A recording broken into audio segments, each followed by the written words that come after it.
ഇത് പ്രസന്റ് ടോക്സിന്റെ പുതിയൊരു വീഡിയോയിലേക്ക് സ്വാഗതം. സുഹൃത്തുക്കളെ, ഇപ്പോൾ ഒരു യുദ്ധം നടക്കുന്നുണ്ട്. ദശലക്ഷക്കണക്കിന് ആളുകളുടെ ജീവൻ അപഹരിച്ച ഒരു യുദ്ധം.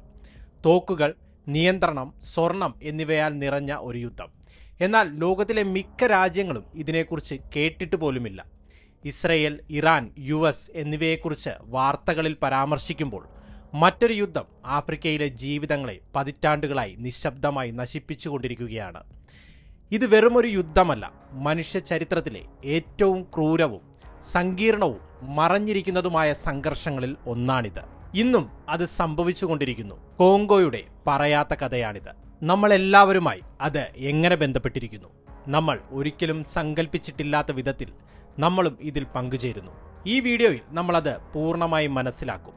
ഡെമോക്രാറ്റിക് റിപ്പബ്ലിക് ഓഫ് കോങ്കോ എന്ന രാജ്യത്തെക്കുറിച്ചുള്ള കഥയാണിത്.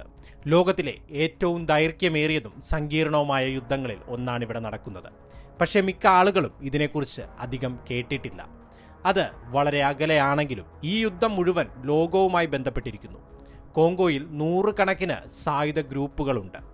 ഓരോ ഗ്രൂപ്പും ഒരു ചെറിയ പ്രദേശം നിയന്ത്രിക്കുന്നു. ഈ ഗ്രൂപ്പുകൾ പോരാടുന്നു, സഖ്യങ്ങൾ ഉണ്ടാക്കുന്നു, പിരിയുന്നു. ചിലപ്പോൾ സർക്കാരുമായോ വിമതരുമായോ പോലും അവർ ചേർന്ന് പ്രവർത്തിക്കുന്നു. ഈ യുദ്ധം പോരാട്ടത്തെക്കുറിച്ച് മാത്രമല്ല, പണം സമ്പാദിക്കുന്നതിനെക്കുറിച്ചും കൂടിയാണ്. നിയമവിരുദ്ധ നികുതികൾ, റോഡ് ടോളുകൾ, വിലപിടിപ്പുള്ള ധാതുക്കളുടെ വ്യാപാരം നിയന്ത്രിക്കൽ എന്നിവയിലൂടെ ഈ ഗ്രൂപ്പുകൾ പണം സമ്പാദിക്കുന്നു.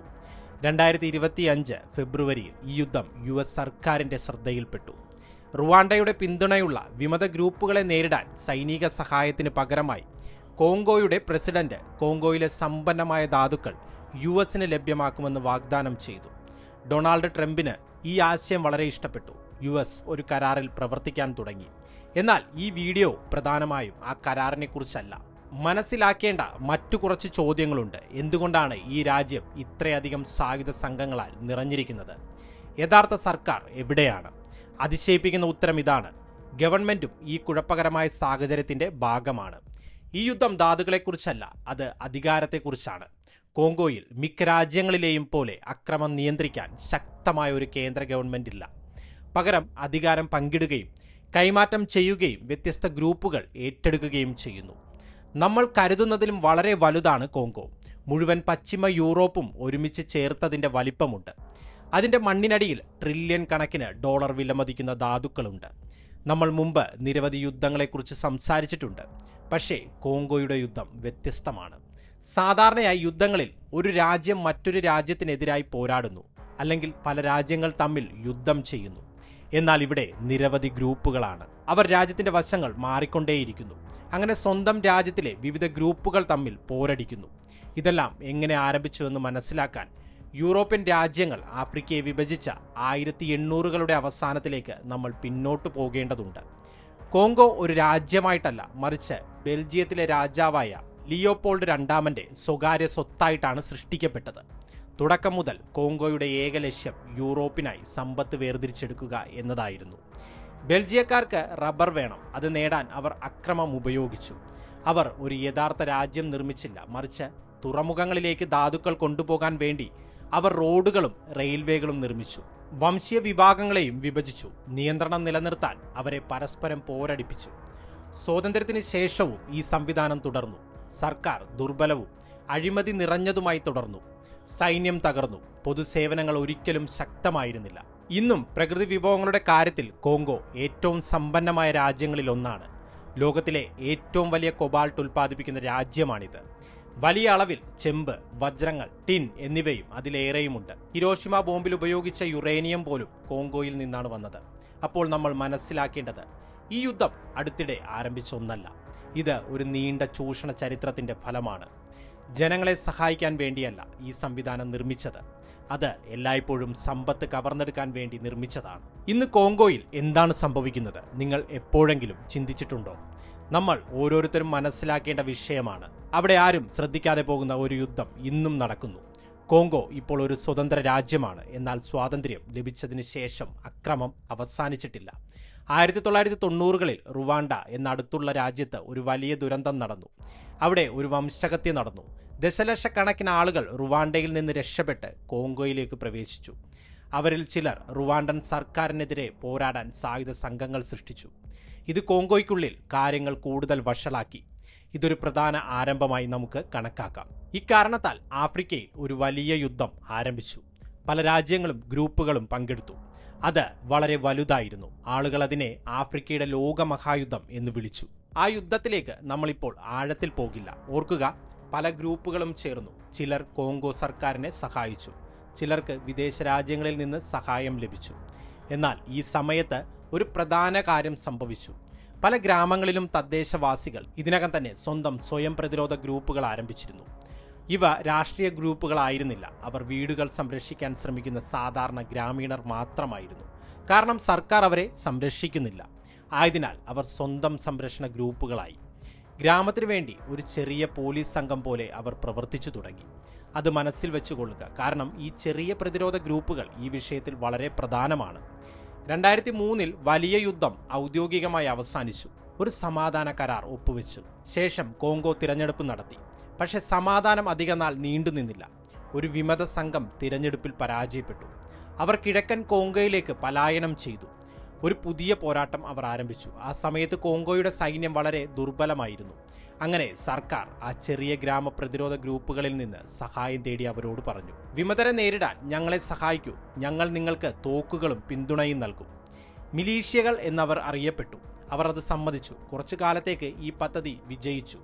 വിമതരെ അവർ തടഞ്ഞു. 2009 മറ്റൊരു സമാധാന കരാർ ഒപ്പിട്ടു. എന്നാൽ അപ്പോൾ ആ ഗ്രാമത്തിലെ മിലിഷ്യകൾക്ക് ആയുധങ്ങളും പരിശീലനവും ശക്തിയും ഉണ്ടായിരുന്നു. അവർ ചെറിയ കാവൽക്കാരായിരുന്നില്ല. അവർ ശക്തമായ സായുധ ഗ്രൂപ്പുകളായി മാറിയിരുന്നു. അവരിൽ ഭൂരിഭാഗവും AK-47 പോലുള്ള പഴയ തോക്കുകൾ ഉപയോഗിച്ചു. അവർ അപകടകാരികളായിരുന്നു. ആ പ്രദേശങ്ങളിൽ ശക്തമായ പോലീസോ സർക്കാരോ ഉണ്ടായിരുന്നില്ല. അതിനാൽ മിലീഷ്യകൾ വളർന്നുകൊണ്ടിരുന്നു. അത് വൈൽഡ് വെസ്റ്റ് പോലെയായി. ഓരോ ഗ്രാമത്തിനും അവരുടേതായ സായുധ സംഘങ്ങൾ ഉണ്ടായിരുന്നു. ചില സ്ഥലങ്ങൾ വളരെ വിദൂരമായിരുന്നു. അവിടെയുള്ള ആളുകൾക്ക് ഒരു പുതിയ പ്രസിഡന്റ് വന്നതായി പോലും അറിയില്ലായിരുന്നു. രാജ്യത്തിന്റെ മറ്റു ഭാഗങ്ങളിൽ നിന്ന് അവർ പൂർണ്ണമായും ഒറ്റപ്പെട്ടിരുന്നു. അങ്ങനെയാണ് കിഴക്കൻ കോങ്കോ സായുധ സംഘങ്ങളാൽ നിറഞ്ഞത്. ഇന്നും ആ പ്രദേശത്ത് അത്തരം 100-ലധികം ഗ്രൂപ്പുകളുണ്ട്. അവർക്ക് രാജ്യം മുഴുവൻ നിയന്ത്രിക്കാൻ താല്പര്യമില്ല. പകരം നിയമവിരുദ്ധ നികുതികൾ പിരിക്കുന്നതിലൂടെയും റോഡുകൾ തടയുന്നതിലൂടെയും ധാതുക്കൾ കുഴിക്കുന്നതിലൂടെയും അധികാരം ഉപയോഗിച്ച് ആളുകളെ നിയന്ത്രിക്കുന്നതിലൂടെയും അതിജീവിക്കാനും പണം സമ്പാദിക്കാനും മാത്രമേ അവർ ആഗ്രഹിക്കുന്നുള്ളൂ. ഇതൊരു സാധാരണ ആഭ്യന്തര യുദ്ധമല്ല. ചെറിയ ഗ്രൂപ്പുകൾ സ്വന്തം ലാഭത്തിനായി ചെറിയ പ്രദേശങ്ങൾ ഭരിക്കുന്നതിനെക്കുറിച്ചാണ്. കോങ്കോയിലെ ഇന്നത്തെ ദുഃഖകരമായ അവസ്ഥ ഇതാണ്. യുദ്ധം മാത്രം അറിയുന്ന ഒരു തലമുറ. കോങ്കോയിൽ നിരവധി പോരാളികൾ അവരുടെ ജീവിതകാലം മുഴുവൻ യുദ്ധത്തിൽ ജീവിച്ചു. അവർക്ക് മറ്റൊന്നും അറിയില്ല. അവർ പഠിച്ചത് പോരാട്ടം മാത്രമാണ്. പല സ്ഥലങ്ങളിലും യഥാർത്ഥ സർക്കാർ നിയമങ്ങളില്ല. അതിനാൽ തദ്ദേശവാസികൾ ഈ പോരാളികളെ തങ്ങളുടെ സംരക്ഷകരായി കാണാൻ തുടങ്ങി. ഈ പോരാളികൾക്ക് യുദ്ധം അതിജീവിക്കാനുള്ള ഒരു മാർഗമായി മാറി. ചിലർക്ക് അത് അവർക്ക് അധികാരവും ബഹുമാനവും നൽകി. ഇങ്ങനെയാണ് കോങ്കോ നിരവധി സായുധ ഗ്രൂപ്പുകളായി വിഭജിക്കപ്പെട്ടത്. മറ്റൊരു ചോദ്യം, യുദ്ധം ഇപ്പോഴും തുടരുന്നത് എന്തുകൊണ്ടാണ്? ഇന്നും യുദ്ധം അവസാനിച്ചിട്ടില്ല. എന്നാൽ ഇതൊരു സാധാരണ യുദ്ധമല്ല. ഒരു പ്രധാന ശത്രുവോ വ്യക്തമായ യുദ്ധരേഖയോ ഇല്ല. പിന്നെ ഈ ഗ്രൂപ്പുകൾ എന്തിനാണ് പോരാടുന്നത്? മിക്ക ഗ്രൂപ്പുകളും പറയുന്നു, ഞങ്ങളുടെ ആളുകളെ സംരക്ഷിക്കാൻ ഞങ്ങൾ ഇവിടെ തന്നെ ഉണ്ട്. എന്നാൽ റിപ്പോർട്ടുകൾ പ്രകാരം ഗ്രാമങ്ങളിലെ ആളുകളോട് ചോദിച്ചാൽ അവർ പറയുന്നത് അവർ ഞങ്ങളെ സംരക്ഷിക്കുന്നില്ല, അവർ ഞങ്ങളുടെ പണം എടുത്ത് ഞങ്ങളെ നിയന്ത്രിക്കുന്നു എന്നാണ്. ഇവിടെ നികുതി അതാണ് ഉദ്ദേശിക്കുന്നത്. നികുതി എന്താണ് അർത്ഥമാക്കുന്നത്? ഒരു സാധാരണ രാജ്യത്ത് സർക്കാർ മാത്രമാണ് നികുതി പിരിക്കുന്നത്. എന്നാൽ കോങ്കോയിൽ ഈ സായുധ സംഘങ്ങൾ സർക്കാരിനെ പോലെയാണ് പ്രവർത്തിക്കുന്നത്. അവർ പണം പിരിക്കുന്നത് ഇവയിൽ നിന്നാണ്. കടകളും മാർക്കറ്റുകളും കർഷകരും കന്നുകാലി ഉടമകളും മോട്ടോർ ബൈക്കുകളിൽ സഞ്ചരിക്കുന്നവരും അവരുടെ പ്രദേശത്തു കൂടി കടന്നുപോകുന്ന ആർക്കും നികുതി കൊടുക്കേണ്ടതുണ്ട്. ഒരു റിപ്പോർട്ട് പറയുന്നത് ചലിക്കുന്ന എല്ലാത്തിനും നികുതി ചുമത്തും എന്നാണ്. ചില ഗ്രൂപ്പുകൾ കെട്ടിട നിർമ്മാണ അനുമതികൾ പോലും നൽകുന്നു, ഒരു സർക്കാർ ഓഫീസ് ചെയ്യുന്നത് പോലെ. മറ്റൊരു പ്രധാന വിഷയമാണ് സ്വർണത്തിൻ്റെ പങ്ക്. കോങ്കോയിൽ ഭൂമിക്കടിയിൽ വിലയേറിയ നിരവധി ധാതുക്കളുണ്ട്, പ്രത്യേകിച്ച് സ്വർണം. സ്വർണം വളരെ ചെറുതാണ്, ഒളിപ്പിക്കാൻ എളുപ്പമാണ്, വളരെ വിലയുള്ളതുമാണ്. അതുകൊണ്ടാണ് സായുധ സംഘങ്ങൾ സ്വർണ്ണക്കനികൾ നിയന്ത്രിക്കാൻ ശ്രമിക്കുന്നത്. അവർ അതിൽ നിന്ന് ധാരാളം പണം സമ്പാദിക്കുന്നു. ചിലർ പറയുന്നത് യുദ്ധം ഈ ധാതുക്കൾ മൂലമാണെന്ന് മാത്രമാണ്. പക്ഷെ അത് ശരിയല്ല. ധാതുക്കൾ കാരണത്തിന്റെ ഒരു ഭാഗം മാത്രമാണ്. യഥാർത്ഥ കാരണങ്ങൾ ഇവയാണ്: അധികാരത്തിൽ തുടരാൻ, ഭൂമി നിയന്ത്രിക്കാൻ, അതിജീവിക്കാനും. ഇനി നമുക്കൊരു സങ്കല്പനത്തിലേക്ക് പോകാം. ഒരു മാഫിയയെ പോലെ കോങ്കോയിൽ ഒരു സ്വർണം കുഴിക്കുന്നത് സങ്കല്പിക്കുക. അയാൾക്ക് 50 ഗ്രാം മാത്രമേ കണ്ടെത്താനായുള്ളൂ, പക്ഷേ അത് ധാരാളം പണം നൽകും. എന്നാൽ അവിടെ അയാൾക്ക് ഒരു പ്രശ്നമുണ്ട്. അയാൾക്ക് കുറച്ച് ആവശ്യങ്ങളുണ്ട്. കള്ളന്മാരിൽ നിന്ന് തന്നെ സംരക്ഷിക്കാൻ ഒരാൾ, സ്വർണം വാങ്ങാൻ ഒരാൾ, അത് കൊണ്ടുപോകാൻ സുരക്ഷിതമായ ഒരു മാർഗം. അപ്പോഴാണ് സായുധ സംഘങ്ങൾ ഇടപെടുന്നത്. അവർ പറയുന്നത്, ഞങ്ങൾ നിങ്ങളെ സംരക്ഷിക്കും, ഞങ്ങളത് വിൽക്കാൻ നിങ്ങളെ സഹായിക്കും, എന്നാൽ നിങ്ങൾ ഞങ്ങൾക്ക് പണം നൽകണം. അങ്ങനെ സ്വർണം ഒരു ബിസിനസ്സായി മാറുന്നു. പോരാളികൾ ഒരു മാഫിയയെ പോലെ പ്രവർത്തിക്കുന്നു. പണത്തിന് പകരമായി സംരക്ഷണം നൽകുന്നു. അപ്പോൾ സ്വർണ്ണക്കനികൾ ആരാണ് നിയന്ത്രിക്കുന്നത്? കിഴക്കൻ കോങ്കോയിൽ 100 കണക്കിന് ചെറിയ സ്വർണ്ണക്കനികളുണ്ട്. അവയിൽ മിക്കതും സായുധ സംഘങ്ങളുടെ നിയന്ത്രണത്തിലാണ്. ഈ ഗ്രൂപ്പുകൾ ഒരു കാലത്ത് അവരുടെ ഗ്രാമങ്ങൾ സംരക്ഷിച്ച തദ്ദേശീയരായിരുന്നു. പിന്നീട് വിമതരുമായി പോരാടാൻ സർക്കാർ അവർക്ക് ആയുധങ്ങൾ നൽകി. എന്നാൽ ഇപ്പോൾ ആ ഗ്രൂപ്പുകൾ ശക്തമായിരിക്കുന്നു.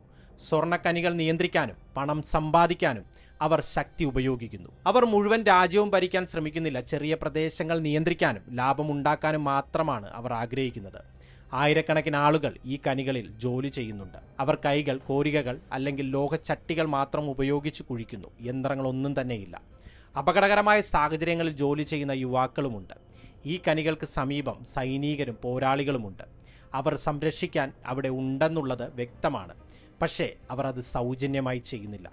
അവർ കനിത്തൊഴിലാളികളിൽ നിന്ന് പണമോ സ്വർണമോ എടുക്കുന്നു. കോങ്കോയിലെ ഒരു ചെറിയ ചെളി നിറഞ്ഞ കുന്നിൽ നിന്ന് ആഗോള വിപണിയിലേക്ക് സ്വർണത്തിന്റെ യാത്ര ആരംഭിക്കുന്നത് ഇങ്ങനെയാണ്. ഈ മേഖലകളിൽ സർക്കാർ വളരെ ദുർബലമാണ്. ആളുകൾക്ക് സഹായം ആവശ്യമുള്ളപ്പോൾ സർക്കാർ ഇടപെടുന്നില്ല. എന്നാൽ പണം സമ്പാദിക്കാൻ സർക്കാർ നിശബ്ദമായി ഇടപെടുന്നു. സ്വർണം കൊണ്ടുപോകുന്ന രീതിയും റോഡ് ബ്ലോക്കുകളുടെ യാഥാർത്ഥ്യവും നമുക്കൊന്ന് പരിശോധിക്കാം. പൊടിയായോ അടരുകളായിട്ടോ ചെറിയ കട്ടകളായോ സ്വർണം വേർതിരിച്ചെടുത്തു കഴിഞ്ഞാൽ കനിയിൽ നിന്ന് നഗരത്തിലേക്കുള്ള ഒരു നീണ്ട യാത്ര അവിടെ ആരംഭിക്കുന്നു. എന്നാൽ ഈ യാത്ര വ്യത്യസ്ത സായുധ സംഘങ്ങൾ നിയന്ത്രിക്കുന്ന നിരവധി മേഖലകളിലൂടെ കടന്നു പോകുന്നു. കിഴക്കൻ കോങ്കോയിലെ ഏറ്റവും അസാധാരണമായ കാഴ്ചകളിലൊന്ന് റോഡ് ബ്ലോക്കാണ്. ആയിരക്കണക്കിന് ബ്ലോക്കുകളുണ്ട്. ഓരോ റോഡ് ബ്ലോക്കിലും ആരെങ്കിലും പണം ആവശ്യപ്പെടുന്നു, പ്രത്യേകിച്ച് സ്വർണം പോലുള്ള ധാതുക്കൾ കൊണ്ടുപോകുന്നവരിൽ നിന്ന്. ഇത് പ്രാദേശിക യുദ്ധ സമ്പദ് വ്യവസ്ഥയുടെ ഒരു പ്രധാന ഭാഗമാണ്.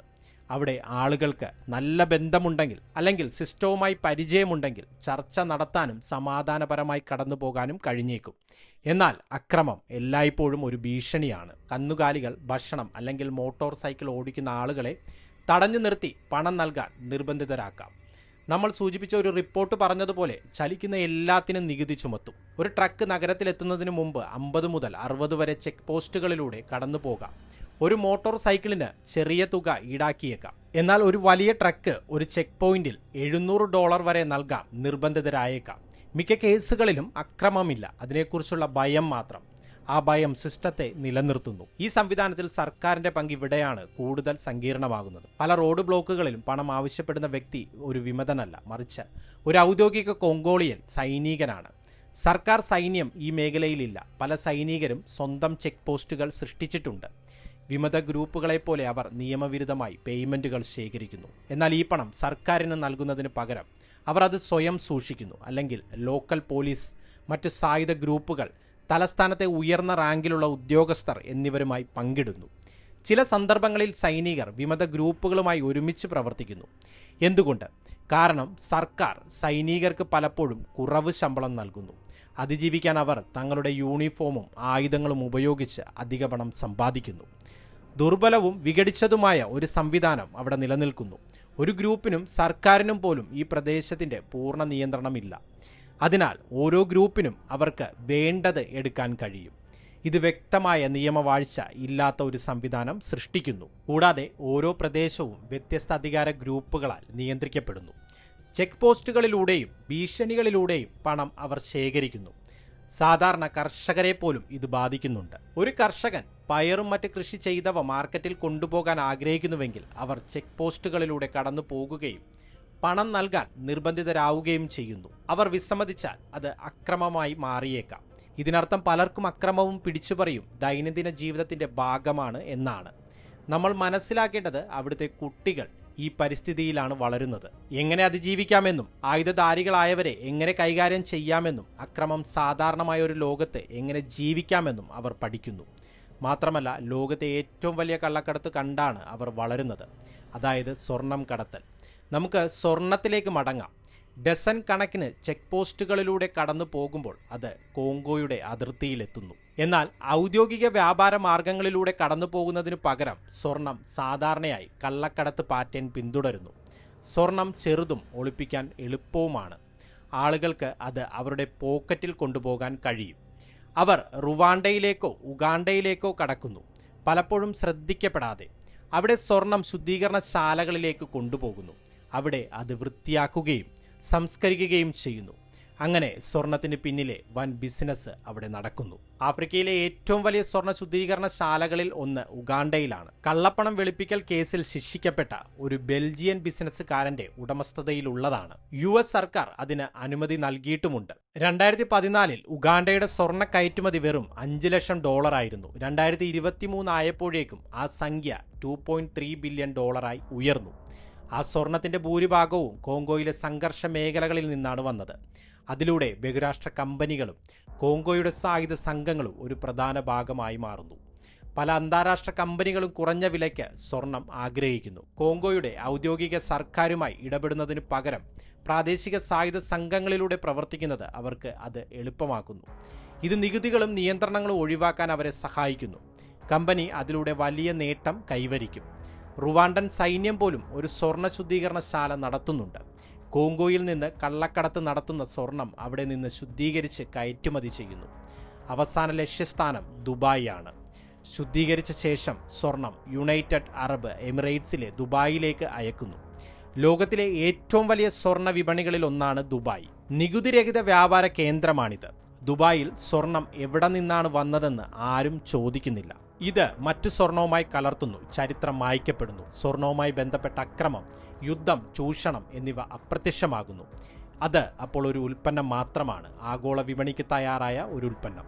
അവ സ്വർണം, ആഭരണങ്ങൾ, ഇലക്ട്രോണിക്സ്, വ്യാവസായിക ഉപകരണങ്ങൾ, കള്ളപ്പണം വെളുപ്പിക്കൽ പോലും എന്നിവയ്ക്കായി ഉപയോഗിക്കുന്നു. അവ മനോഹരവും വിലപ്പെട്ടതുമാണ്. എന്നാൽ അതിനു പിന്നിൽ ലോകം ഒരിക്കലും കാണാത്ത യുദ്ധം, ദാരിദ്ര്യം, മനുഷ്യ കഷ്ടപ്പാടുകൾ എന്നിവയുടെ ഒരു നീണ്ട കഥയുണ്ട്. കറ പിടിച്ച പണം എങ്ങനെ ശുദ്ധമാകും എന്നീ കഥ തെളിയിക്കുന്നു. സ്വർണം ദുബായിൽ എത്തിക്കഴിഞ്ഞാൽ വിചിത്രമായ ഒന്ന് സംഭവിക്കുന്നു. അപകടകരമായ കനികളിൽ കുഴിച്ചെടുത്ത് തോക്കിനു മുന്നിൽ നികുതി ചുമത്തി കോങ്കോയിൽ നിന്ന് കടത്തിക്കൊണ്ടുപോയ സ്വർണം ശുദ്ധമാകുന്നു. ദുബായ്, റഷ്യ, യൂറോപ്യൻ യൂണിയൻ എന്നിവയിലൂടെ ആഗോള വിപണികളിൽ ഇത് പ്രവേശിക്കുന്നു. അതെവിടെ നിന്നാണ് വന്നതെന്ന് ആരും ചോദിക്കുന്നില്ല. അക്രമം ഉൾപ്പെട്ടിട്ടുണ്ടോ എന്ന് ആരും പരിശോധിക്കുന്നില്ല. തുടക്കം ഞാൻ പറഞ്ഞതുപോലെ ഈ കഥ സ്വർണത്തെക്കുറിച്ചല്ല, പതിറ്റാണ്ടുകളായി പ്രവർത്തിക്കുന്ന ഒരു സംവിധാനത്തെക്കുറിച്ചാണ്. ഈ സംവിധാനത്തിൽ ആയിരക്കണക്കിന് ചെറുകിട കനികൾ, പണമടയ്ക്കൽ ആവശ്യപ്പെടുന്ന സായുധ സംഘങ്ങളും സൈനികരും, ഓരോ കിലോമീറ്ററിലും ചെക്ക് പോസ്റ്റുകൾ, എല്ലാ ദിവസവും അക്രമത്തെ ഭയന്ന് ജീവിക്കുന്ന ആളുകൾ, ഇവയെല്ലാം ഉൾപ്പെടുന്നു. ഇതൊരു യുദ്ധ സമ്പദ് വ്യവസ്ഥയാണ്. ഇത് ശക്തരായ ആളുകൾക്ക് പ്രയോജനം ചെയ്യുന്നതിനാൽ ഇന്നും തുടരുകയാണ്. യുദ്ധപ്രഭുക്കൾ, സർക്കാർ ഉദ്യോഗസ്ഥർ, ബിസിനസ്സുകാർ, ഖനനത്തിൽ നിന്ന് പണം സമ്പാദിക്കുന്ന ചില പ്രാദേശിക സമൂഹങ്ങൾ പോലും ഇതുകൊണ്ട് പ്രയോജനം നേടുന്നു. എന്നാൽ ഇത് അക്രമത്തിൻ്റെയും അതിജീവനത്തിൻ്റെയും ഒരു സംവിധാനം കൂടിയാണ്. പക്ഷേ ഇതിനെതിരായി പടിഞ്ഞാറൻ രാജ്യങ്ങൾ ഒരു സമയത്ത് സഹായിക്കാൻ ശ്രമിച്ചിരുന്നു. 2010 സംഘർഷധാതുക്കളുടെ വ്യാപാരം നിർത്താൻ US സർക്കാർ ഒരു നിയമം പാസാക്കി. എന്നാൽ സമാധാനത്തിന് പകരം അത് കൂടുതൽ പ്രശ്നങ്ങൾക്ക് കാരണമായി. അന്താരാഷ്ട്ര കമ്പനികൾ കോങ്കോയിൽ നിന്ന് ധാതുക്കൾ വാങ്ങുന്നത് നിർത്തുകയുണ്ടായി. ഖനിത്തൊഴിലാളികൾക്ക് വരുമാനം നഷ്ടപ്പെട്ടു. തദ്ദേശവാസികൾ കഷ്ടപ്പെട്ടു. പലരും US ദേഷ്യപ്പെട്ടു. പ്രശ്നം എത്ര സങ്കീർണമാണെന്ന് ഇത് കാണിക്കുന്നു. പൂർണ്ണചിത്രം മനസ്സിലാക്കാതെ പ്രശ്നം പരിഹരിക്കാൻ ശ്രമിക്കുന്നത് കാര്യങ്ങൾ കൂടുതൽ വഷളാക്കും. ഈ സംഘർഷം അവസാനിക്കാത്തതിന് മറ്റൊരു കാരണവുമുണ്ട്: പ്രാദേശിക ഇടപെടൽ. റുവാണ്ട പോലുള്ള രാജ്യങ്ങൾ കിഴക്കൻ കോങ്കോയെ നേരിട്ടോ വിമത ഗ്രൂപ്പുകൾ പിന്തുണച്ചോ പലതവണ ആക്രമിച്ചിട്ടുണ്ട്. 2024 റുവാണ്ട $1.5 ബില്യൺ സ്വർണ്ണ കയറ്റുമതി റിപ്പോർട്ട് ചെയ്തു. എന്നാൽ റുവാണ്ടയിൽ അധിക സ്വർണ്ണ ഖനികൾ ഇല്ല. അപ്പോൾ സ്വർണം എവിടെ നിന്നാണ് വന്നത്? മിക്കവാറും കോങ്കോയിൽ നിന്നാണ്. റുവാണ്ട കിഴക്കൻ കോങ്കോയെ അതിൻ്റെ സ്വാധീന മേഖലയുടെ ഭാഗമായി കാണുന്നു. പാകിസ്ഥാന്റെ തെക്കൻ അഫ്ഗാനിസ്ഥാനെക്കുറിച്ചുള്ള വീക്ഷണം പോലെയോ ഇസ്രയേലിന്റെ തെക്കൻ ലെബനനെക്കുറിച്ചുള്ള വീക്ഷണം പോലെയോ. ഈ ബാഹ്യ താൽപ്പര്യങ്ങൾ തീയിൽ എണ്ണ ചേർക്കുന്നു, സമാധാനം കൂടുതൽ കഠിനമാക്കുന്നു. ഇതിനെല്ലാം കാരണം രാഷ്ട്രത്തിന്റെ തകർച്ച തന്നെയാണ്. തുടക്കം മുതൽ ഭരണകൂടം നിലനിന്നത് ആളുകളെ സംരക്ഷിക്കാനല്ല, ചൂഷണം ചെയ്യാനാണ്. ഇന്നും സർക്കാർ ദുർബലമാണ്. രാജ്യത്തെ നേതാക്കൾ പലപ്പോഴും അക്രമത്തെ പിന്തുണയ്ക്കുന്നു. കാരണം അത് അവരെ അധികാരത്തിൽ തുടരാൻ സഹായിക്കുന്നു. അക്രമാസക്തരായ ഈ സമൂഹങ്ങളിൽ ജനിക്കുന്ന കുട്ടികൾ ഇത് സാധാരണമാണെന്ന് കരുതി വളരുന്നു. അവരെ സംബന്ധിച്ചിടത്തോളം കൊള്ളയടിക്കൽ, ചെക്ക് പോസ്റ്റുകൾ, തോക്കുകൾ എന്നിവയെല്ലാം ദൈനംദിന ജീവിതത്തിന്റെ ഭാഗം മാത്രമാണ്. ഇതിനൊരു പരിഹാരം വേണ്ടേ? അത് വലിയൊരു ചോദ്യം മാത്രമായി നിലനിൽക്കുകയാണ്. ഒരു അടിസ്ഥാന കാര്യം മാത്രമേ ചെയ്യാൻ കഴിയൂ: അവരുടെ ജനങ്ങളെ സംരക്ഷിക്കുക. വാസ്തവത്തിൽ കോങ്കോയിലെ ജനങ്ങൾക്ക് മാത്രമേ അവരുടെ രാജ്യം പുനർനിർമ്മിക്കാൻ കഴിയൂ. അവർ തയ്യാറാണ്. അത് ചെയ്യാൻ അവർക്ക് ശക്തിയും ഇച്ഛാശക്തിയുമുണ്ട്. ആരംഭിക്കാൻ അവർക്ക് സ്ഥലവും പിന്തുണയും ഇടപെടലിൽ നിന്നുള്ള സ്വാതന്ത്ര്യവും മാത്രമേ ആവശ്യമുള്ളൂ. ഭൂമിയിലെ ഏറ്റവും സങ്കീർണവും വേദനാജനകവുമായ സ്ഥലങ്ങളിലൊന്നാണ് കോങ്കോ. എന്നിട്ടും അത് ജീവൻ, ഊർജം, സാധ്യതകൾ എന്നിവയാൽ നിറഞ്ഞിരിക്കുന്നു. ലോകം അത് അവഗണിക്കുന്നത് അവസാനിപ്പിക്കണം. നമ്മൾ ധരിക്കുന്ന സ്വർണം, നമ്മൾ ഉപയോഗിക്കുന്ന ഫോണുകൾ, നമ്മൾ പാലിക്കുന്ന നിശബ്ദത എന്നിവയിലൂടെ അത് നമ്മളുമായി ബന്ധപ്പെട്ടിരിക്കുന്നു. നമുക്ക് അവിടെ പോകാൻ കഴിഞ്ഞേക്കില്ല. യുദ്ധം നിർത്താൻ നമുക്ക് കഴിഞ്ഞേക്കില്ല. എന്നാൽ നമുക്ക് ഒരു കാര്യം ചെയ്യാൻ കഴിയും. നമുക്ക് ശ്രദ്ധിക്കാം, നമുക്ക് സംസാരിക്കാം. കാരണം നമ്മൾ നിശബ്ദത പാലിക്കുമ്പോൾ തെറ്റായ ആളുകളെ വിജയിപ്പിക്കാൻ നമ്മൾ സഹായിക്കുന്നുണ്ട്. അതിനാൽ ഈ കഥ നിങ്ങളുടെ ഹൃദയത്തെ സ്പർശിച്ചെങ്കിൽ അത് നിങ്ങളിൽ തന്നെ സൂക്ഷിക്കരുത്. ഈ വീഡിയോ മറ്റുള്ളവരിലേക്ക് ഷെയർ ചെയ്യുക. അതിനെക്കുറിച്ച് സംസാരിക്കുക. യഥാർത്ഥത്തിൽ എന്താണ് സംഭവിക്കുന്നതെന്ന് മറ്റുള്ളവരെ അറിയിക്കുക. വീഡിയോ അവസാനിപ്പിക്കട്ടെ.